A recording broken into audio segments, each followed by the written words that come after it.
잘 오셨습니다. 환영합니다. 하나님이 세우신 권세라는 제목의 말씀을 나누도록 하겠습니다. 이스라엘 역사 가운데에 가장 어두웠던 시대가 언제일까? 이스라엘 역사는 그야말로 고난의 역사이고 거의 모든 시대가 참 어둠의 터널을 지나는 것 같은 그러한 힘겨운 시대였다라는 것을 우리가 알 수가 있습니다. 그 중에서도 이스라엘 역사상 가장 어두웠던 침울한 시대가 언제일까라는 것을 생각해 본다면 우리가 사사시대를 우리가 기억할 수 있겠습니다. 사사시대는 어떤 시대인가? 우리에게 왕이 없으니 사람의 소견이 좋은 대로 행하였더라. 이렇게 사사기에서 기록을 하고 있습니다. 왕이 없었다. 진짜 이스라엘에 왕이 없었을까요? 하나님께서 사사들을 세우시는데 왕은 세우지 않으셨다. 어떤 의미일까요? 하나님께서는 이스라엘에게는 왕을 가장 늦게 허락하신 것을 우리가 볼 수가 있습니다. 그것은 바로 너희에게는 하나님 여호와가 왕이시고 진정한 주권자가 되신다는 것을 알게 하시기 위함이었다라는 것을 우리가 성경 말씀을 통해서 확인할 수가 있습니다. 이스라엘 백성들은 그 하나님, 영원한 만유의 주, 그 여호와가 계심에도 불구하고 우리에게는 왕이 없다. 왕이 없으니까 우리 마음대로 살자. 이게 이제 사사시대였던 것이죠. 하나님은 이스라엘 백성들을 알게 하시기 위해서 여호와께서 만왕의 왕이시고 그 이스라엘 백성들의 주권자이신 것을 알게 하시기 위해서 오래오래 참으셨습니다. 그래서 그것을 깨닫게 하기 위해서 블레셋에게 붙이기도 하시고 또 미디안에 붙이기도 하시고 그들이 또 눈물을 흘릴 때 또 사사들을 세우시고 또 사사들을 세우시고 그래서 백성들을 하나님 여호와가 왕이신 것을 깨닫게 하고자 하셨으나 그럼에도 이스라엘 백성들은 하나님이 왕이신 것을 깨닫지 못했습니다. 결국 우리에게 왕을 주소서 이러한 때를 써서 이제 하나님께서는 사울을 왕으로 세워주시게 됩니다. 그러면서 하나님께서 사울을 왕으로 세우시면서 그 백성에게 하신 말씀이 바로 이것입니다. 너희가 원한 이 왕, 하나님께서 원하신 게 아니에요. 너희가 원한 이 왕이 너희의 좋은 소산을 가져갈 것이고 너희의 아들, 딸들을 데려다가 종과 노비로 삼을 것이고 너희가 원한 이 왕으로 말미암아 울부짖는 날이 올 것이다. 이렇게 하나님께서 왕을 세우시면서 이스라엘 백성들에게 말씀을 하셨어요. 그리고 이제 왕을 허락하신 거예요. 바로 이게 하나님께서 세상에 세우시는 권세의 모습입니다. 이게 어떤 의미를 가지고 있을까요? 왕을 세우는 것은 하나님의 뜻이 아니라는 거예요. 사람이 원하는 것이고 하나님께서 사람이 원하심에 따라 왕을 세우신 것이기 때문에 그 왕이 세워진 것은 그 나라, 그 백성에게는 최선이 아니라는 거예요. 그것은 차선의 선택일 뿐이라는 것을 말씀하고 있습니다. 최선의 나라, 최선의 국가는 하나님께서 왕이 되셔서 통치자가 되셔서 신정을 펼치실 때 그 국가가 가장 이상적인 국가가 될 수 있는 것이지 사람이 세워진 사람 왕으로서는 결코 이상적인 국가의 모습은 가질 수 없다라는 것을 성경은 우리에게 말씀해 주고 있습니다. 그게 이제 이 시대의 위정자들인 거예요, 여러분. 이 시대의 권세, 위정자들을 세우신 것이 바로 하나님의 이러한 뜻 가운데 세워졌다라는 것을 말씀하고 있는 것입니다. 정치인들이 뛰어나고 성인이고 군자여서 그들이 대통령이 되고 국회의원이 되는 것이 아니라는 것을 우리가 생각을 해야 됩니다. 그래서 우리가 세상의 정치를 바라보는 시각을 이렇게 바르게 할 필요가 있다는 것이지요. 오늘 본문에서는 그들의 권세, 그러니까 사람의 왕의 권세를 세우신 그들의 권세가 어떤 것인가라는 것을 오늘 본문에서 보여주고 있습니다. 오늘 1절에 보면 세상 권세는 다 하나님으로부터 났고 다 하나님께서 정하신 것이다. 이렇게 말씀하고 있습니다. 여기에서 권세라는 단어는 몸으로부터라는 거예요. 무엇으로부터인가? 스스로 계시는 존재, 우시아로부터, 그러니까 하나님으로부터 나온 권세라는 것을 말하고 있는 것이죠. 그래서 내가 권세가 있다, 내가 힘이 있다, 그것이 아니라 그 권세는 주어진 권세다라는 것을 말씀을 하고 있습니다. 자, 여기에서 여러분 우리가 한 가지만 생각해 보겠습니다. 하나님께서 사람에게 권세를 허락하신 거예요. 주신 겁니다. 그러면 받은 자는 어디를 바라봐야 될까요? 어디를 응시해야 될까요? 받은 자는 그 주신 분, 곧 하나님의 뜻에 맞게 그 권세를 사용해야 되는 것이죠. 그러면 그 받은 자는 어디를 응시해야 될까? 백성을 응시해야 될까? 주신 분을 응시해야 될까? 백성들의 기분을 맞추기 위해서, 백성들을 만족시키기 위해서 뭔가 자꾸 이렇게 조작해내면서 백성들을 오늘 당장 기쁘게 하는 것을 우리가 그 권세자가 생각해야 되는가? 아니면 오직 주신 분의 뜻만을 구하면서 주신 분을 바라봐야 하겠는가? 이것을 우리가 생각을 해보는 것입니다. 이렇게 생각해 볼 때 권세는 근원, 주신 분에게 가까울수록 더 빛이 납니다. 그 권세가 바른 통치를 이루어갈 수 있는 권세가 되는 것이죠. 여러분, 샘물은 가장 맑은 물이에요. 그 물이 아래로 흐르면 그 물은 더러운 물이 됩니다. 바로 이거예요. 근원에 가까울수록 물은 맑아요. 이게 바로 권세라는 거예요, 권세. 권세는 주신 분의 근원으로 나아갈 때 더욱 맑고 빛이 나는 권세가 된다라는 것을 말씀하는 것이죠. 그러니까 위정자들이 이것을 알아야 합니다. 권세를 얻었다고 해서 마음대로 나라를 휘저으려고 그렇게 할 것이 아니라 내가 권세자가 되었으니까 백성들을 내 마음대로 억압할 것이 아니라 자신이 근원 되신 분께 얼마나 더 가까이 있는가. 내가 권세자라면 내가 근원으로부터 얼마나 멀어져 있는가, 얼마나 가까워져 있는가, 이것을 항상 살피는 것이 바로 권세자의 모습이 되어야 된다. 정치인의 모습이 되어야 한다라는 것을 말씀하고 있는 것입니다. 여러분, 우리가 이 시대 가운데 많이 볼 수 있지만 권세는 하나님으로부터 멀어질수록 누추해져요. 하나님으로부터 멀어질수록 그러니까 펼치는 정책들이 아주 저급한 정책들이 나와요. 그러니까 주신 분을 잊어버리고 내가 인간적으로 내 뜻대로 펼치는 정책이 되다 보니까 저급한 정책들이 나타나게 되는 거예요.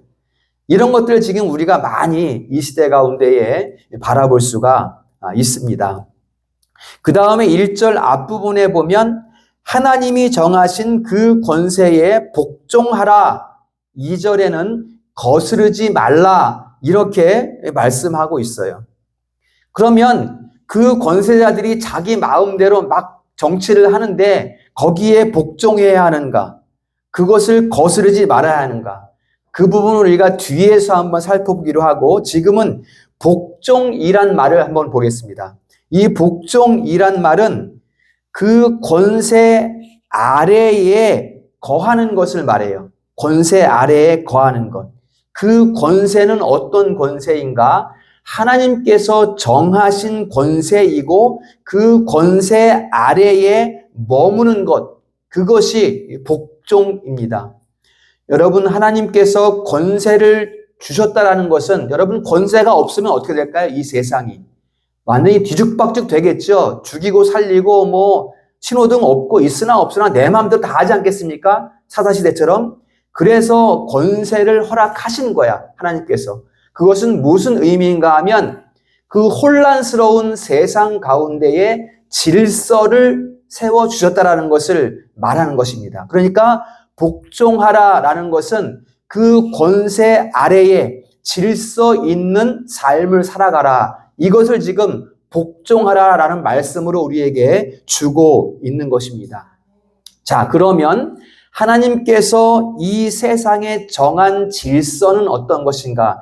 두 가지로 우리가 생각해 볼 수 있습니다. 첫째는 하나님은 창조주로서 하나님의 자리에 계시는 것이고 피조물, 사람은 피조물로서 피조물의 자리를 지키는 것이 하나님의 질서입니다.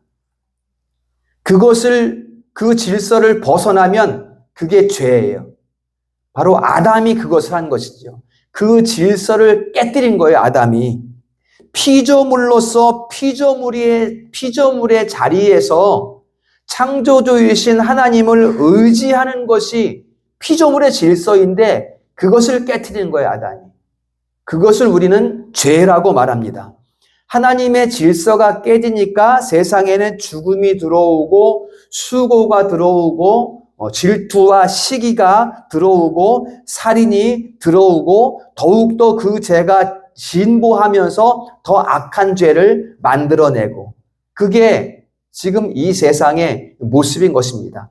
거기에 그 혼탁한 세상 가운데에 권세라는 질서를 하나님께서 부여해 주신 것입니다. 그래서 최소한의 막 죽이고 살리는 막 이런 최소한 악한 세상 가운데 최소한의 질서를 유지하며 살아갈 수 있게 하신 것이다라는 것입니다. 하나님은 항상 하나님의 자리에 계십니다. 피조물인 사람도 자기 자리를 지켜야 돼요. 결코 하나님의 자리를 넘보면 안 됩니다. 하나님과 같은 급으로 생각하면 안 돼요. 내가 뭐 신의 능력을 얻은 것처럼 하나님의 그 수준 위에서도 뭔가를 하려고 하면 그건 이제 망가지는 모습이 되는 거예요. 하나님의 이름을 만홀히 여기면 안 된다고요. 하나님은 하나님이시고 피조물은 피조물이라는 거예요. 그래서 우리가 드리는 예배도 아까 우리가 기도도 했지만 정의해서 드리는 게 예배란 말이에요. 막 뛰어다니고 막 쿵쿵쿵 뛰어다니면서 막 이것하고 저것하고 그런 것이 예배가 아니라는 것입니다. 피조물은 여호와를 경외하고 여호와를 인정하고 심령을 단정하게 해야 되는 것. 이것이 하나님께서 세상에 내리신 첫 번째 질서이고 그 가운데 두 번째 질서가 이제 인생 안에 주어지는 질서입니다. 그것 이제 우리 인생 가운데 주어지는 질서를 또 두 가지로 우리가 생각해 볼 수가 있는데 첫째는 부모와 자식의 질서입니다. 부모와 자식의 질서. 에베소서 6장 1절 3절에 보면 주 안에서 부모에게 복종하라. 이것은 약속 있는 첫 계명이니 바로 10계명 중에 5계명입니다. 이 첫 계명, 5계명, 10계명 중에 5계명이 바로 오늘 말씀 권세에게 복종하라라는 그 말씀의 기초가 되는 그런 계명입니다.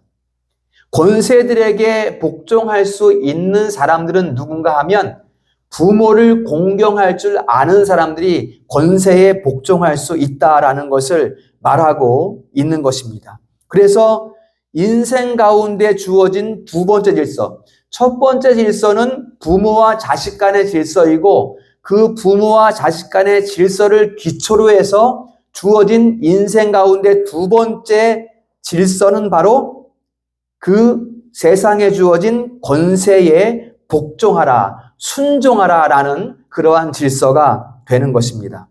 그들에게 우리가 어찌하여 순종해야 되는가? 부모님께만 순종하면 되지 꼭 뭐 세상의 질서에도 세상의 권세에도 우리가 복종하고 순종해야 되는가? 그 근거 구절이 오늘 4절 말씀입니다. 4절 다 같이 우리가 읽어보겠습니다. 오늘 4절 시작. 는 하나님의 사역자가 되어 내게 선을 베푸는 자니라. 그러나 내가 악을 행하거든 두려워하라. 그가 공연히 칼을 가지지 아니하였으니 곧 하나님의 사역자가 되어 악을 행하는 자에게 진노하심을 따라 보응하는 자니라. 아멘. 여기에 보면 그들이, 그 권세자들이 하나님의 사역자가 되었다라는 말씀이 두 번이나 나오고 있어요. 하나님의 사역자가 되어 내게 선을 베푸는 자, 하나님의 사역자가 되어 악한 일에 대하여 보응하는 자, 이렇게 두 번 나오고 있습니다. 그러니까 무슨 말이에요? 하나님께서 다스리는 자들을 사역자로 세웠다는 거예요. 그 5계명의 질서 가운데 사역자로 세웠다는 거예요. 여기서 사역자는 종을 말합니다. 집사 있죠? 교회의 집사. 그 섬기는 집사를 말하는 그 단어거든요. 그러니까는 그 집사들을, 그러니까 하나님의 종들을 권세자라는 이름으로 이 땅에 세우셔서 자기 백성들을 그들 손에 맡겨놓으신 거예요. 어떻게? 보호하도록 맡겨놓으신 거예요. 그게 권세입니다. 그렇기 때문에 그들에게 복종하라라고 말씀을 하는 거예요. 여러분, 성경에 나오는 많은 왕들 있잖아요. 느부갓네살이나 고레스나 아닥사스나 아수에로나 이런 왕들 다 악한 왕들이거든요. 다 악한 왕들인데 하나님께서 그 왕들 밑에 하나님의 백성들을 보호시켜 그들의 왕권 아래에 보호하신 것을 우리가 성경을 통해서 확인할 수가 있습니다. 느부갓네살이 유다를 침략했을 때 포로로 끌려가라고 말씀했어요. 그리고 포로로 끌려간 다음에 다니엘이나 또 다니엘의 세 친구 이런 사람들을 세워서 그 느부갓네살, 그 악한 왕이 하나님을 알 수 있게 했어요. 그래서 그 악한 왕이 이스라엘 백성들을 보호하게 하셨다라는 것을 우리가 성경을 통해서 알 수가 있습니다. 그 악한 왕들을 사용하셔서 하나님께서 세우시고 사용하셔서 자기 백성들을 보호하시는, 그래서 애굽의 바로 치세에서도 70명이 내려갔다가 400년 만에 200만 명이 되는 그러한 보호하심을 이루신 것을 우리가 볼 수가 있는 것입니다. 에스라 1장 3절에서는 고레스 왕이 이렇게 말을 해요. 고레스는 하나님을 모르는 사람이에요. 하나님을 섬기는 왕이 아니에요. 근데 고레스가 이렇게 말합니다. 다 같이 읽습니다. 시작. 이스라엘의 하나님은 참신이라. 너희 중에 그의 백성된 자는 다 유다 예루살렘으로 올라가서 이스라엘의 하나님 여호와의 성전을 건축하라. 아멘. 이렇게 고레스가 말을 했어요. 하나님을 모르는 사람인데 이스라엘의 하나님은 진짜 신이다. 그의 백성된 자들은 다 돌아가라. 이렇게 고레스 왕이 이야기를 한 것을 볼 수가 있습니다. 그래서 하나님께서는 세상의 왕들을 세우셔서 하나님의 뜻을 이루어가는 이것을 우리가 볼 수가 있는 것입니다. 그게 바로 세상의 권세예요. 지금 이 시대의 권세들도 바로 하나님의 뜻을 이루어 가시기 위해서 하나님께서 세우신 권세들이다. 이것을 우리가 기억을 해야 되는 것입니다. 그렇기 때문에 무조건 저 사람은, 저 왕은 기독교인이 아니니까 나는 순종할 수 없어, 복종 안 할래, 막 반역하고 이렇게 하는 것은 안 된다는 거예요. 기독교인이 만약에 대통령이 됐다면 무조건 기독교인이니까 말 잘 들어, 순종해, 그렇게 하지 말라는 거예요. 누가 왕이 되든지 어떤 사람이 통치를 하든지 그 통치자를 존중하라는 거예요. 그게 이제 복종하라는 그런 말씀인 거예요. 그 통치자가 어떤 종교를 가졌든, 뭐 황인종이든 흑인종이든 백인종이든 또 어떤 지역에 살든 하나님이 세우신 권세이기 때문에 복종하라는 거예요. 순종하라는 거예요. 이게 오늘 말씀의 중요한 주제가 되고 있는 것입니다. 자, 그러면 세상 권세는 다 하나님께서 세우신 거니까 무조건 복종해야 하는가? 그 권세에 저항할 수는 없는 것인가? 이제 여기에서 이제 시민의 저항권이 이제 나오게 됩니다. 오늘 본문에서 이것에 대해서 직접 말씀하지는 않지만 6절과 7절 말씀에서 그것을 우리가 발견할 수가 있습니다. 세상 하나님께서 세우신 권세에 대해서 우리가 어떨 때 일단 순종하고 복종하는 것은 기본이에요. 그러면 우리가 언제 그 권세에 우리가 저항할 수 있는가? 6절과 7절 가운데 우리가 찾아볼 수가 있습니다. 6절에 보면 그들이 하나님의 일꾼이 되었다 이렇게 말합니다. 일꾼이라는 단어는 일꾼은 윗사람이 있으니까 일꾼이 있는 거잖아요. 그러니까 일꾼은 그 윗사람의 명령에 철저히 복종하는 사람을 말해요. 그러니까 여기서 일꾼은 하나님의 뜻을 따라 하나님의 백성을 위하여 일하는 사람이라는 거예요. 그러면 조금 감이 잡히죠. 하나님의 뜻을 따라 하나님의 백성을 보호하는 일꾼인데 그 일꾼의 소임을 다하지 않는다면 이제 저항의 근거가 되는 것입니다. 일단 기본적으로 우리가 그 권세에 어떻게 하는가? 7절 말씀을 먼저 읽어봅니다. 7절 말씀 시작. 모든 자에게 줄 것을 주되 조세를 받을 자에게 조세를 바치고 관세를 받을 자에게 관세를 바치고 두려워할 자를 두려워하며 존경할 자를 존경하라. 아멘. 이건 이제 마땅히 하나님께서 세우신 권세에 우리가 해야 될 일이에요.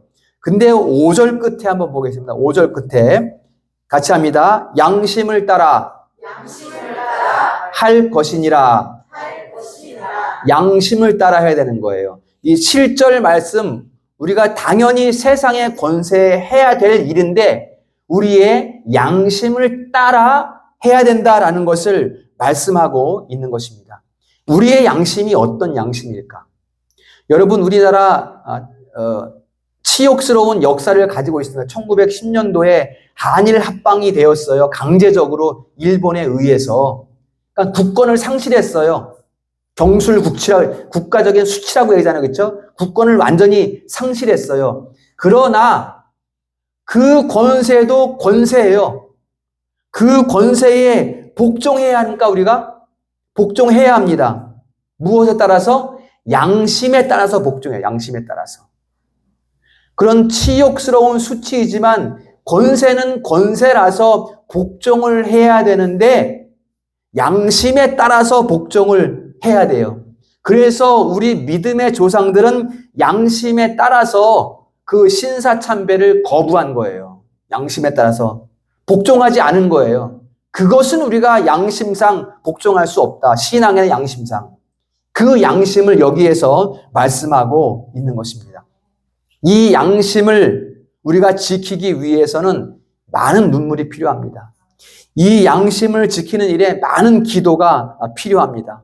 우리는 세상 권세에 저항할 수 있지만 정치적인 혁명을 일으키는 것이 아니라 신앙인의 양심을 따라서 애통한 마음을 가지고 저항해야 한다는 것을 성경이 우리에게 가르쳐주고 있습니다. 잠언 29장 2절과 4절에 보면 이런 말씀이 있어요.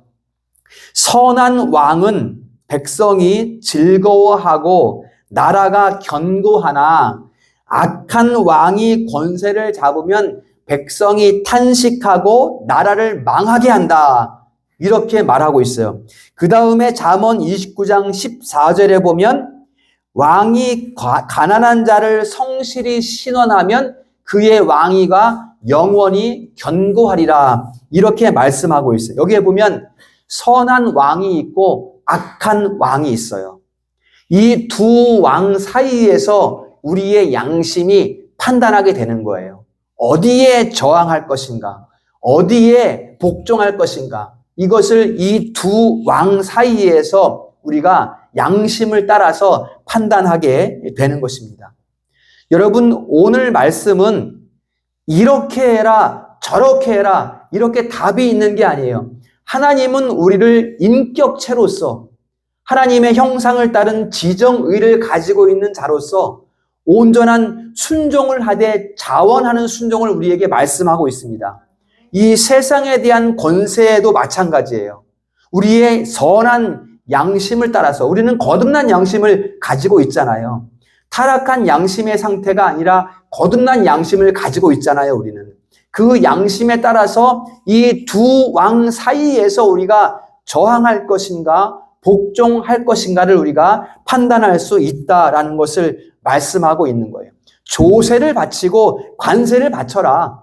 권세에 존경해라, 권세를. 그 다음에 복종해라. 그러나 양심을 따라서 해라. 어떤 양심이에요? 너희의 거듭난 양심을 따라서 해라 라는 것을 말씀하고 있는 것입니다. 우리의 양심은 여러분, 무엇이 선인지 무엇이 악인지 우리는 분별할 수 있는 양심을 가지고 있습니다. 우리의 양심은 옳고 그름을 판별할 수 있습니다. 그런 지혜를 우리에게 하나님께서 허락하셨어요. 우리가 거듭난 양심을 가짐으로써 그것을 판별할 수 있는 지혜를 우리에게 주셨습니다. 그래서 이 세상의 권세를 대할 때에도 우리는 이 양심과 지혜를 따라서 행해야 한다라는 것을 말씀하고 있습니다. 분명한 것은 하나님께서 세상 권세를 세우시는 그 이유는 무엇인가 하면 백성들로 하여금 유일하신 만왕의 왕, 그분이 유일한 통치자라는 것을 알게 하기 위함이시고, 그로 말미암아 그 유일한 통치자 만왕의 왕이신 하나님을 찾도록 하기 위한 거예요. 그렇게 그런 목적을 가지고 이 땅 가운데에 왕을 세웠다라는 것입니다. 그렇기 때문에 왕은 통로입니다. 통로. 아까 하나님의 일꾼이다, 하나님의 사역자다 이렇게 말씀하잖아요. 그 왕은 통로야. 무슨 통로야? 하나님께 나아가기 위한 통로라는 것이에요. 그게 이 세상의 대통령이고 국회의원들이고 위정자들의 그런 모습이라는 것입니다. 따라서 그리스도인들이 세상 왕을 막 정치적으로 쫓아다닌다거나 또는 무조건 그리스도인이 아니니까 반대한다거나 이런 것은 아주 수준 낮은 모습이에요. 양심을 따르지 않는 모습이에요. 그런 것은. 왕이나 국가는 하나님이 아까 서론에 말씀드린 것처럼 이 세상 가운데 최소한의 질서를 위해서 이 땅에 주신 것이지 사람이 다스리는 그 나라가 온전한 나라가 될 수 없다는 것입니다. 이상적인 나라가 될 수 없다는 거예요. 최소한의 질서가 지켜질 뿐이지. 형법, 민법 이런 법들이 세워져 있어서 그 법을 따라 최소한 질서가 지켜질 뿐이지.